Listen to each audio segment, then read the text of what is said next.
Teripon kan weekend sa Santo Domingo Central School ang lampas 4,500 na delegado sa ginibong Cluster A 1st District Congressional Meet 2023.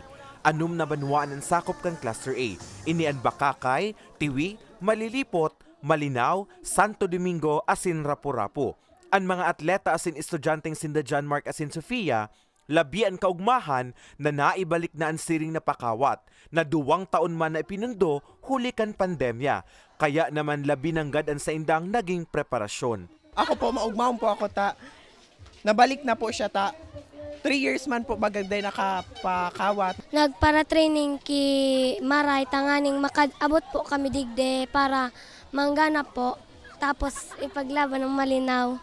Ang coach naman na si Mercy, aminadong naging mas mahigpit sa training, urog ng haloy naman na natenga ang mga players. First of all, discipline. Importantihon po talaga na kaipuhan sa sarong athlete may discipline sinda. Yan po ang samuyang number 1 na piguturo sa inda.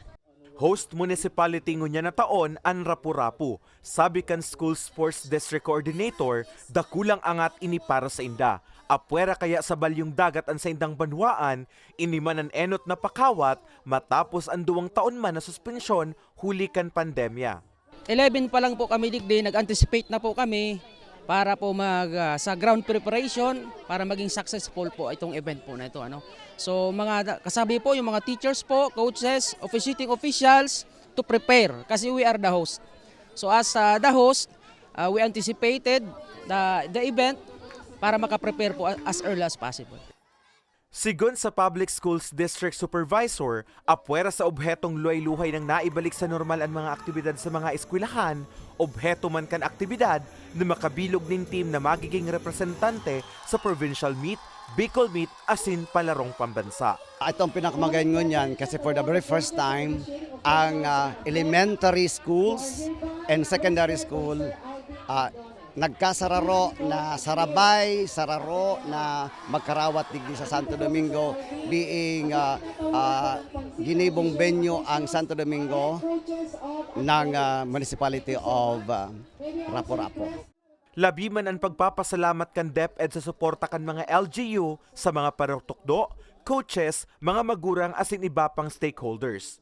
Ang isa kuyang dakulaw na mensahe na pag-una-una ko na ang pangarap namin na yung hali sa Santo Domingo makaabot duman sa palarong pambansa. It's not only for Santo Domingo but for the Cluster A. Na most of our athletes na maduman sa palarong pambansa is coming from the Cluster A.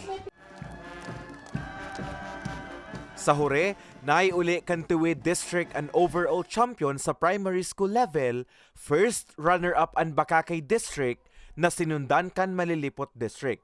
Mantang sa secondary level, overall champion ang Malilipot District, first runner-up ang Tiwi District, asin second runner-up ang Bakakay District. Para sa mga baretang tatak Bicol, Carmelo Balya.